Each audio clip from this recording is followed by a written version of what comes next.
kind of go through with you how to operate traffic management system, but very clearly how to use connected data coming from the vehicles.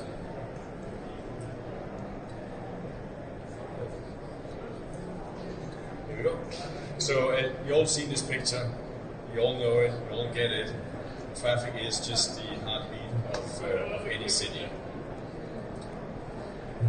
But when traffic stops, so does the city. Nothing moves, there's a gridlock, maybe even on your way today, you are caught up in traffic. Waiting at a red light, even worse, ambulances, emergency vehicles are stuck in traffic, cannot get to where they need. And again, also, citizen services are totally interrupted.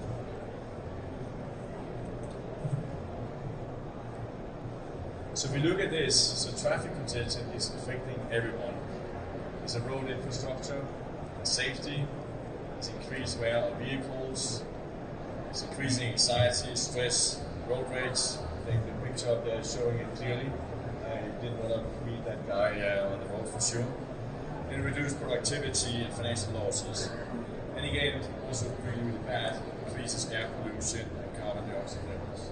So honestly, there's nothing really good to talk about when you talk about traffic, and we all stuck in traffic, and we don't have really a way out of it.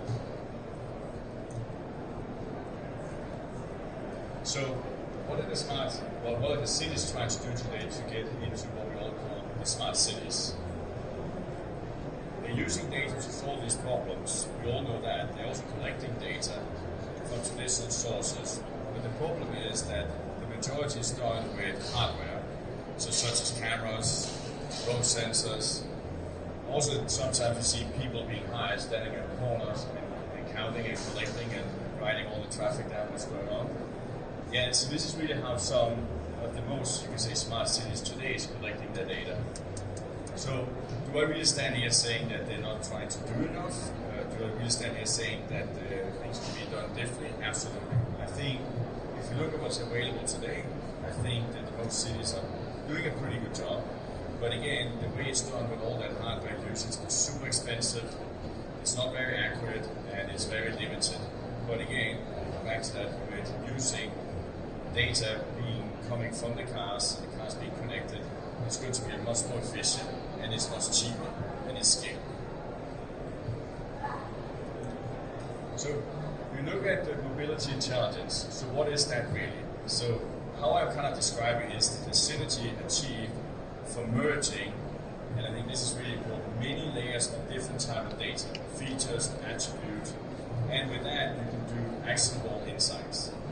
So mobility problems are not just caused by cars, but also having access to different type of data from electric scooters, buses, emergency vehicles. All that together will help transportation engineers make our lives considerably more and less stressful. And with that, we can really enable, be much more effective in terms of our infrastructure planning, improving driving experiences, boost safety, and improve routing and reduce congestion.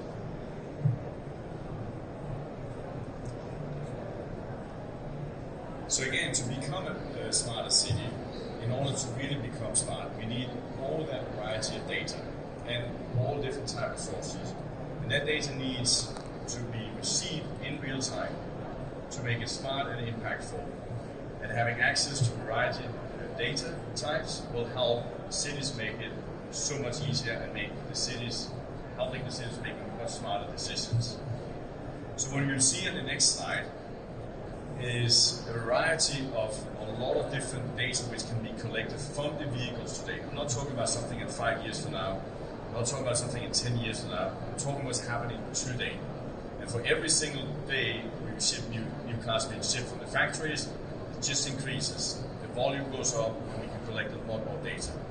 So if you think about real-time data, well, they can be used to warn drivers for upcoming road conditions and to avoid accidents. It is all real time, you don't need any hardware for that, it's just coming straight out of the car, being collected. Then you have real-time hazard data to be employed to warn drivers of upcoming breakdown events. Then you have historical, for instance, real-time EV data.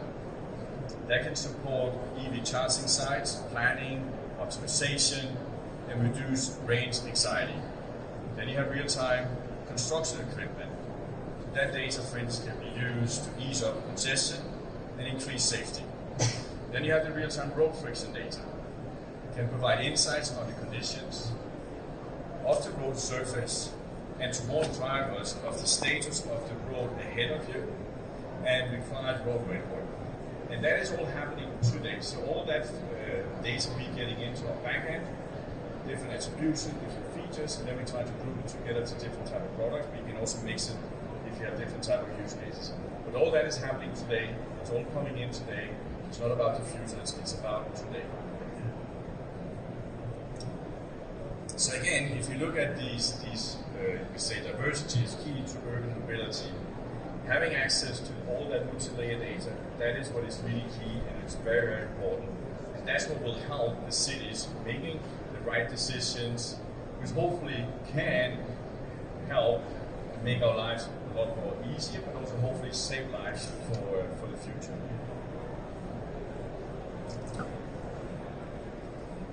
And one very important point, which we always hear about, and we always talk about, so yeah, that's great that all that data can be collected, but what does it really mean? Well, so connected car data is privacy compliant. So it basically means that all that vehicle data is received only, and I mean only, if the driver gives consent.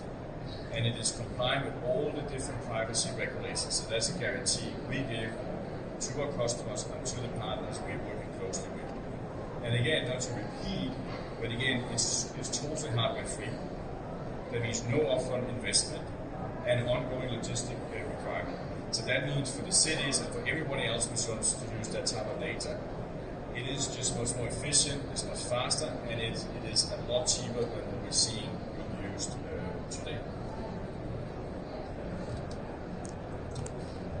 So again, just to kind of conclude here, I mean, smarter data means safer roads, and safer roads save lives. And I think we all can agree that that is quite an interesting objective for all of us to work towards. And that's what makes it, of course, super, super exciting. So thanks a lot for joining and listening to me. Before we leave, I just wanted to promote that come to our booth 92 and get recharged. We have a few cocktails being served, and I'm sure you will love at least some of them. But again, thanks for coming, and I really appreciate it. Thanks a lot.